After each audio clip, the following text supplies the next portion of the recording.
South Main Auto Channel.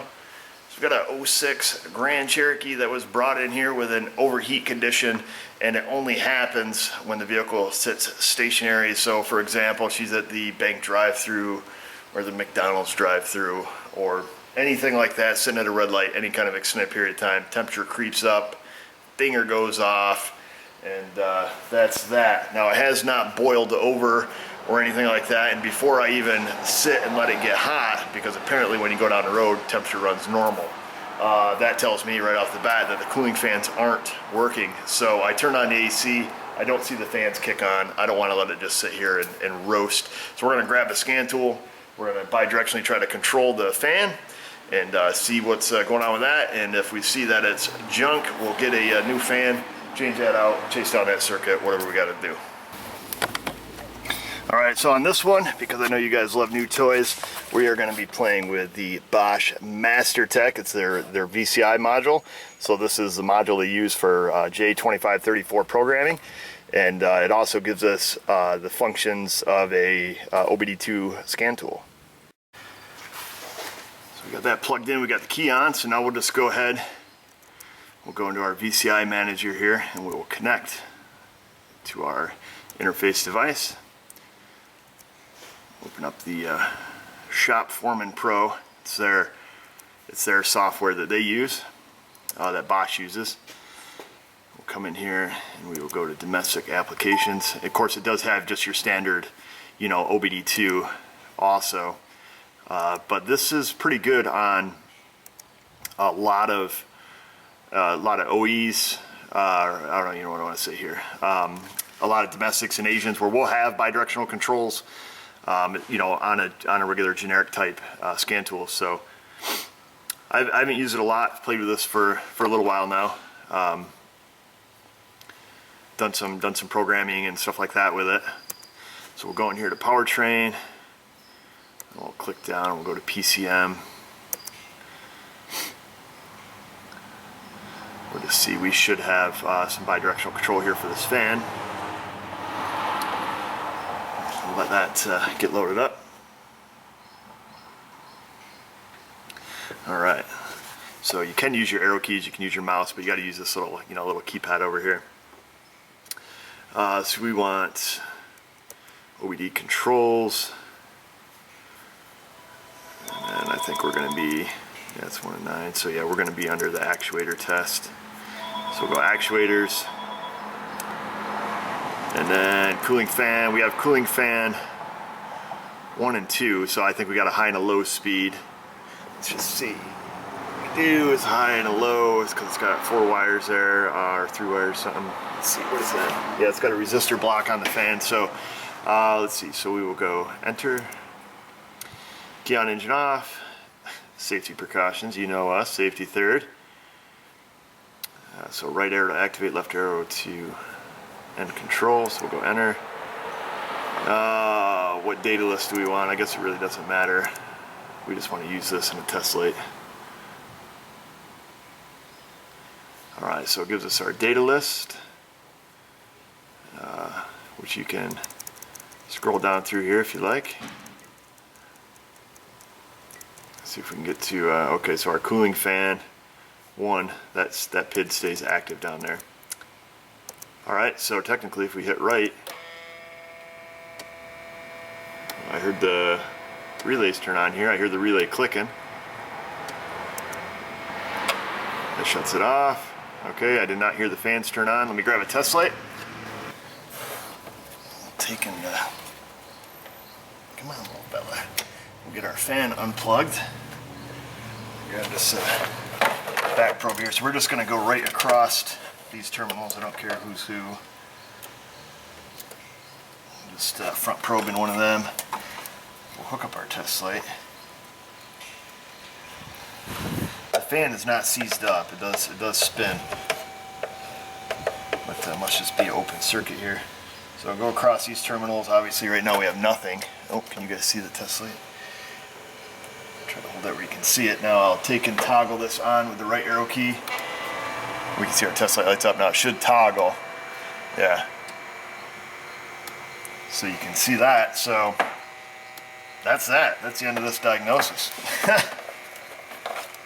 make it quick and easy, you can just plug this back in. We'll wiggle the connectors and stuff, and then we'll reach in here. Not with our digits, because it said to use safety. Give it a little flick while it's commanded on and off.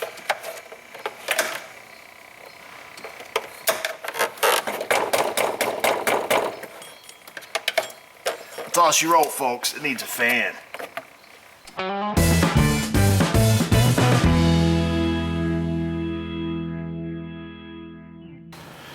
I got us a fan assembly. They had them in stock, so we had them send it up. It's a Dorman one. Let's open this thing up, see what it looks like, see if we can get it swapped out. Looks like a pretty easy change.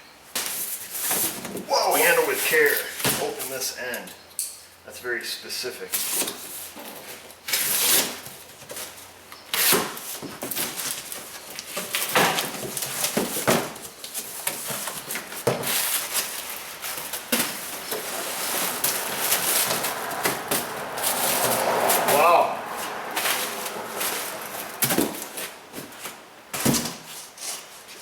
There it is. Looks like we're going to have to swap over our resistor and stuff for the low speed. But yeah, it looks like it should work, huh? We'll set that there. Fragile. We'll get this one out. See what we're going to need. Looks like there's a couple bolts.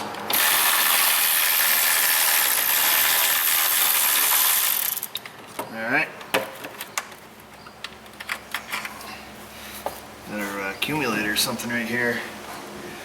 Alright, got a bolt over here. Whoa, blown away. Nope. Get that out of there. Of course, we've already got it unplugged, huh? Oh, is there more bolts? Ah, see, I thought it sat in like a saddle. So it looks like there's a couple more. Whew. Bing. That's fun. A couple more bolts down to the bottom.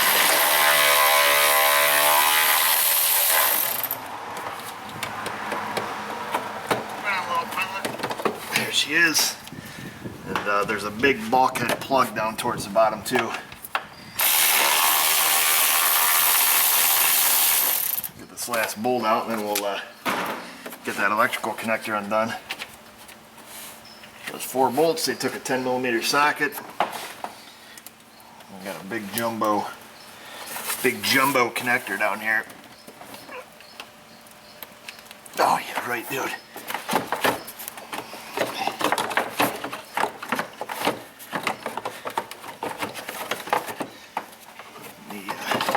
Kind of tweak the AC line back here just a smidge. Get it out of our way. That's what I'm thinking. We got down here, huh? There we go. Come on, little guy. I still got to get that connector off. But I thought we could shimmy it around here a little. But I'm thinking not. I'm thinking the upper hose is probably going to have to come off because you've got the filler spout here on the radiator. Yeah. Not much coolant in it, man. This sucker's probably full. She's got a little pressure on it. This is where the safety part comes in.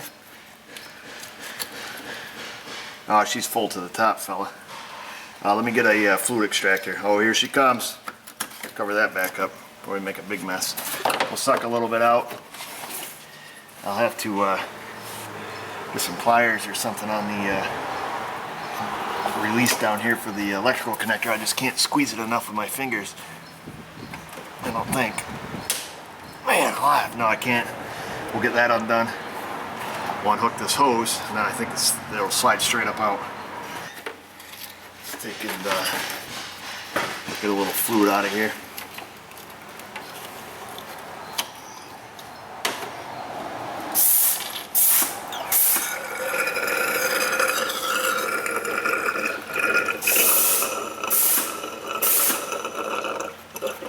Of course, that's going to continue to come up.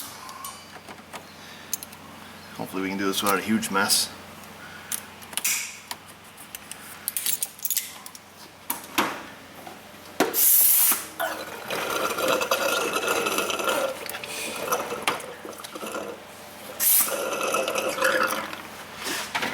extractor over here.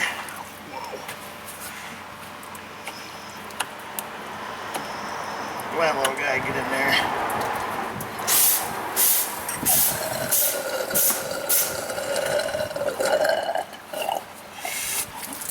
There she goes.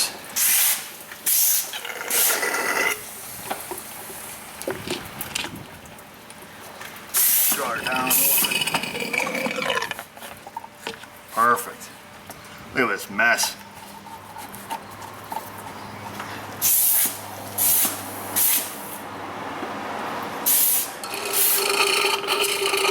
There we go. I think we won. You could probably pull the drain cock on the radiator if you can find it and get to it. All that business. So now that should give us enough room to slide this little fella out. The AC lines are super tight on the passenger side there. There we go. So now we got it out. We've got to swap our wiring harness and our resistor over. That's for our low speed right there. That's just got like a single bolt, looks like on the back side of it. Big wood screw looking thing. So we'll take that out. Hear that cricket? Little cricket. He's been living in my shop for like the past couple of months. I see him once in a while. He's a big jumbo sucker. So we'll get this kind of threaded back through there. I don't know if you guys can see. Can you see what's going on over here? There's not much to it. It's pretty self-explanatory. We'll get our plug back in, and then switch directions on our ratchet here. We'll get the wood screw shoved back in this side. There we go. Good to go. We'll slip this back in, get it bolted in, plug it in. Oh yeah, so I think I forgot when we were taking this apart, the plug down the bottom, you had to press this tab on it right here and then pull the other half off. And it is a 3-wire setup. So let's see. We've got we've got our ground, we've got our power that will come in this side of the plug, and the blue wire, it goes up and then straight into the fan. So that's our high speed. And then if it sends power through the green one, then that goes up through a resistor block and then back out into the fan. So that would create our resistance. That would give us our low speed. I assume that's how that works. And that's why they've got that mounted there, because when the fan blows, that resistor is going to create some heat, so they put it in the air flare. It's kind of like the blower resistor on your HVAC fan inside the car. So I'm going to get this slid back in there. Alright, here we go. We'll take our fan.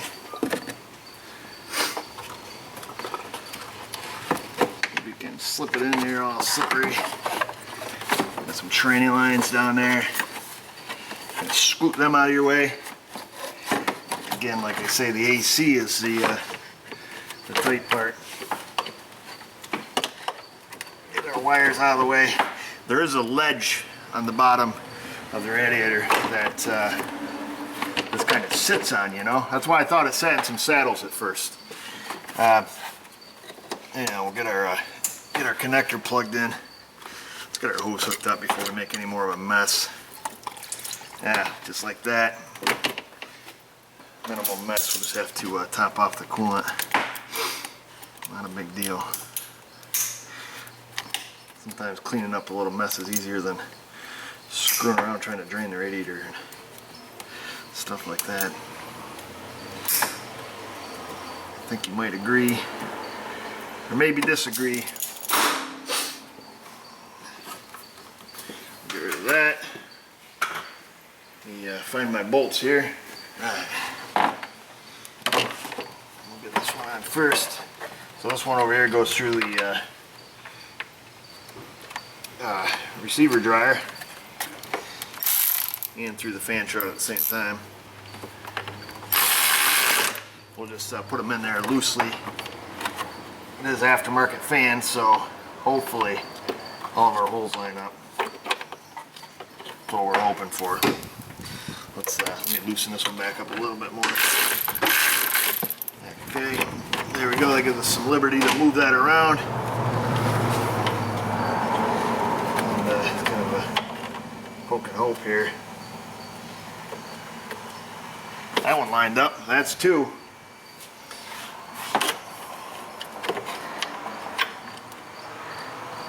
That one feels like it lined up. Wow, 3 out of 4 ain't bad so far. All right, we got the last one. Moment of truth. Hey, look at that, lined right up. Way to go, Dorman, huh? Snug that one up. That one. Working outside today, man. We are packed. Shop's full, parking lot's full. This lady's overheating. You guys want videos? Wow. Phone's ringing. Good timing, huh? All right, let's grab the laptop, see if this thing works. Let me grab some coolant here, fill this back up. Got some Mopar coolant, some of their 5-year 100,000. It's already mixed here, so we'll get this top back off.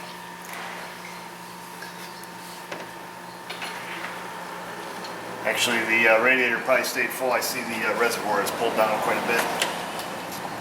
Why would that do that? We didn't have the cap on. What's up, Mrs. O? Phone's for you. Phone's for me. Anybody important? Pens. Pens. Alright. Alright, folks. I'll be right back. I don't know why I decided to make a quick video while we're already swamped and I got plenty to do. I wanted to know why the reservoir went down without the cap on. Big dummy. The fluid height in the reservoir is higher than the radiator, so it was coming through the overflow tube, or the coolant transfer tube, even without the cap on. So typically, if you leave your cap on and you pull your petcock out of the radiator, when the fluid goes down, it's going to pull the fluid out of the reservoir also. Except in this case, it was gravity feeding. That's why that just kept filling up, filling up, filling up. For whatever that's worth to anybody. It's just, I wanted to know why it was down.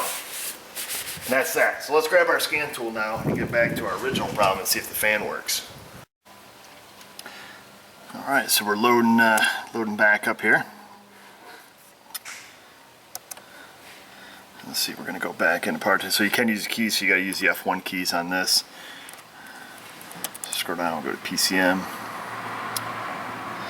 Will that get loaded back up? There's our cooling fan assembly all installed. Reservoir's back full.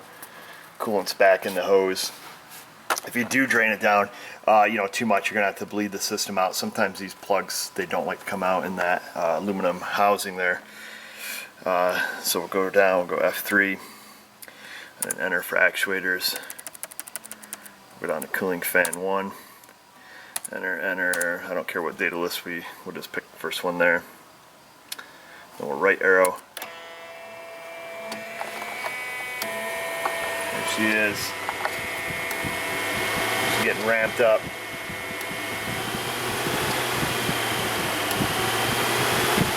Okay. So we'll shut our test back off. And we'll take an exit out of here. Now you can actually, with this scan tool, you can graph, you can change these to LEDs.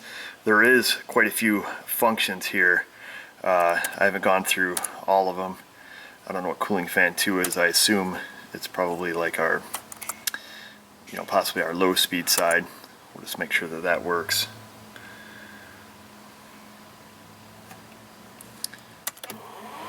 No, that's our high speed, obviously. Okay, because you can definitely hear the change in tone there. So we know we have both our high speed and our low speed. So our resistor block is not burned out of it. Our low speed and our high speed cooling fan circuit is good. Shame on me for not checking them both first before I made the call, but it is what it is. So we'll back out of here. And I'm pretty sure it did not have any codes in it. It did come in the other day with evap code in it for an evap gross leak, and it was the purge solenoid. Purge solenoid was stuck open actually. Should have recorded that. Kind of a cool problem. codes in our one trip.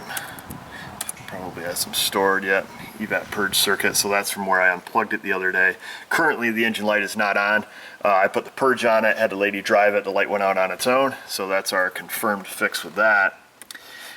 Because active codes, it should not have any, which it doesn't. So if the customer's willing, I always like to do it that way, particularly if it's you know, a code that'll reset itself, which most are, and that just, you know, confirms your repair without having to go through and do an evap test. And anyhow, so that's that. That is the Bosch VCI tool, their Master Tech.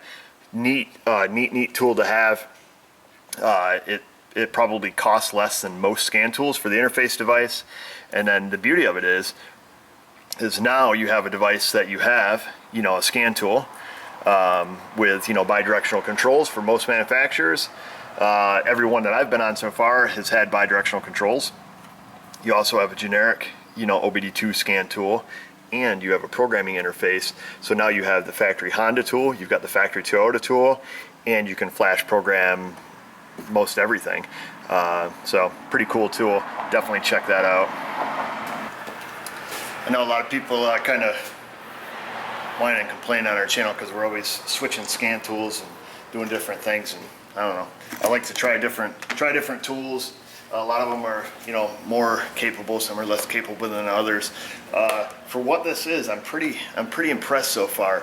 Between this and the OTC Encore that we've been using in a few vids and been using around the shop, probably more than I've been using in videos. Some neat stuff, some neat features on some tools that cost substantially less than some of the big dogs, you know, from Snap-on. We also have now recently started using the Pico scope, so I've got one of those, so I'll be checking those out in upcoming videos. That's a pretty awesome scope in and of itself, and being used to you know, the Varus, it's a totally different animal, and so once I get a little more fluent with that, where I'm a little more comfortable using that, we'll be pulling that up. But anyhow, I gotta get busy. This Jeep's all done. We got it fixed. We were able to get a fan today, diagnose it, and get it out of here. And then we also got to take a quick peek at the Bosch Master Tech VCI module. So if you're entertaining the idea of buying a scan tool for your shop, plus you want the ability to have you know, a programming interface, check this tool out. So far so good, and I'm sure we'll use it in other upcoming videos, you know, along the way at some point. So be on the lookout for that, and just remember, viewers, if I can do it, you can do it. Thanks for watching.